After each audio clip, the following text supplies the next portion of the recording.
We gonna fix this, Zoe. You're my family.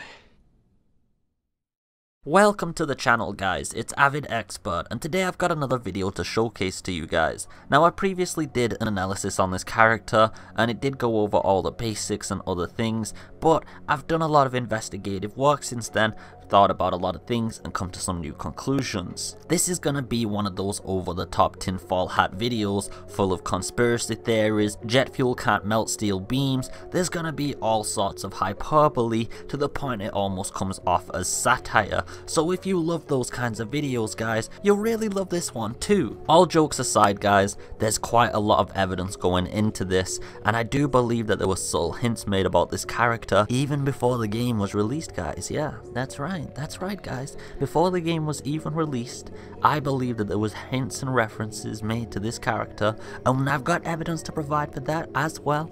So now that I've got your attention with all the clickbait and view bait and all the other bullshit, let's get into the video without any further delay.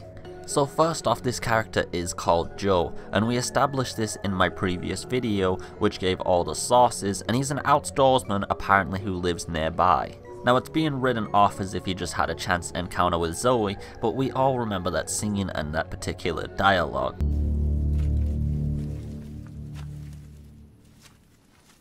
We gonna fix this, Zoe. You're my family. That doesn't exactly seem like a chance encounter, does it? It seems like he's pretty calm in this situation, would you not say? And he has some kind of desire to save her, a crystallized woman. I don't think that's a very normal response. Now, if you guys remember in the beginning our demo, there seemed to be some kind of reference to Joe. The sewer gators in their little VHS tapes made a reference about Hillbilly Joe.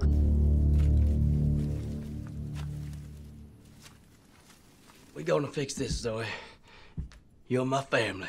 But don't get me wrong, they're not actually talking about this character before everyone jumps back. They're just getting the name wrong and he was talking about the Bakers. But I do believe this was the first subtle hint towards this character. It's a little bit strange. It is a hillbilly with the name Joe. Now, looking at this scene, guys, I want to take a particular note and look at his demeanor and his body language. And also, I'm not going to play the audio again, but you remember how calm and collected he sounded, along with a very calm body language. It's almost as if he completely knows what's going on and is desensitized to the entire BOW aspect, as well as seeing somebody he clearly cares about crystallized, and there's just a lack of shock or any other emotion you'd usually associate with such a situation. I'm starting to get the idea that this Joe character is actually well informed over the entire situation, and I actually have, like I said, kind of a little tinfoil hat theory for the entire thing.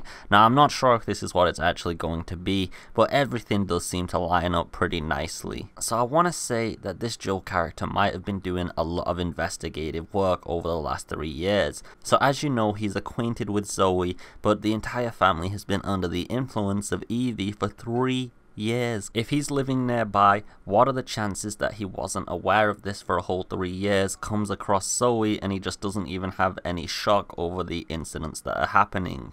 We gonna fix this, Zoe. You're my family. He also has a high level of confidence when he says that, as if he's already aware to a high intellectual degree of how this entire mold infection works and that he can reverse the process. This got me thinking. Zoe herself was quite a peculiar character. There's nothing to show that she had any academic intellect, that she was really anything out of the ordinary, and she kind of just came across as a normal person, except for she had vast knowledge over the actual mold itself, as well as she could formulate a cure based on some ingredients using a petrol canister. I get the idea that Zoe must have gotten this information from somewhere, and considering she doesn't seem to hold any allegiance to any organizations, is it possible that Joe himself was secretly teaching and educating her things from the side to try and help her out, and now that the situation's resolved, he's trying to make amends? Now, I remember looking at these screenshots that were provided to show the graphical prowess of Resident Evil 7 before its release, And if you look, you can see a newspaper that seems to be investigating the murders and the fact that there's going to be more. There seems to be outdoorsman's books to do with fishing, among other things. And this general table gives off the idea of somebody creating a profile and an investigation. However, why would one of the bakers, and the only one we know of who isn't under the control of Evie is Lucas, be compiling a piece of evidence against himself? And the only assumption you can make is that a third party is aware of what is going on and is slowly trying to compile all the information together. However, you can actually find these same documents in the Baker residence itself. You also have the newspaper reference to the Raccoon City incidents, as well as the books that were written by Clive O'Brien. This is a mysterious amount of collaborating information, all to do with BOW research, and a lot of it's to do with the Baker estate itself, which, like I said, if you just took it when they released the images before the game was actually out, it gave the implication some kind of third-party detective or something was aware of what was going on and was slowly collaborating some evidence to make an expose or something. However, considering all of this is in the Baker estate, and we've ruled out Lucas as the only party who could compile such a piece of information due to the fact that he's free from Evie's control, somebody else with access to the Baker estate must have been doing this. Has Joe actually had access to the Baker estate freely, free from Evie's control for some reason, maybe even invisible to her, or maybe he was under Evie's control and got the same treatment as Lucas? There are all sorts of possibilities. He could even be a researcher himself and formulated a unique cure, or serum that has specific properties to it, considering the fact that he seems so confident at knowing how to reverse the process. We gonna fix this, Zoe.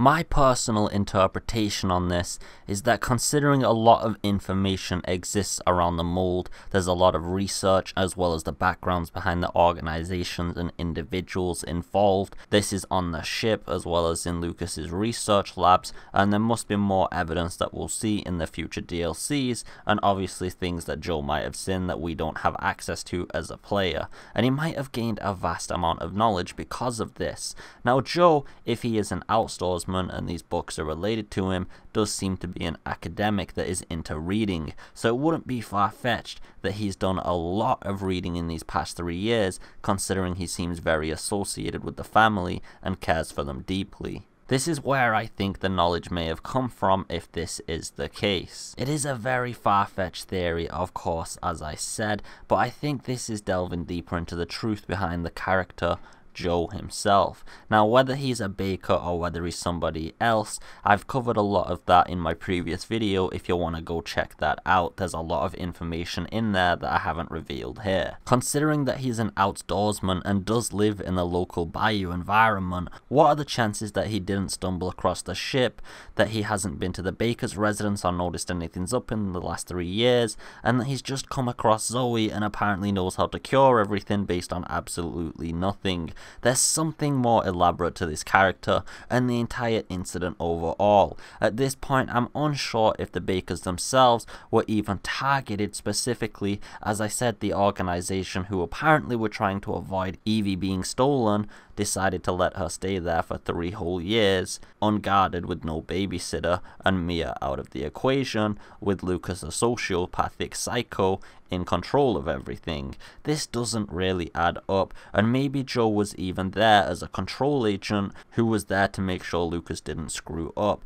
There are so many ways this could go, and I'd like to hear your guys' thoughts on this, because I'm sure a lot of people are now thinking after they've read into all of this. You guys might have come up with your own analysis and theories based on what you've seen here, and they may be completely different from what I've provided, so please do let your voice be heard and comment below. I would really appreciate a like and a subscribe if possible. A subscribe and a like is the biggest thing you guys can do. It helps my channel grow, it helps me get out there, and if you even want to share the video, I'd really appreciate that as well. Go share it with your grandma if you want to, who cares? Anyway guys, I just hope you're having a beautiful day. As always, take it easy and peace.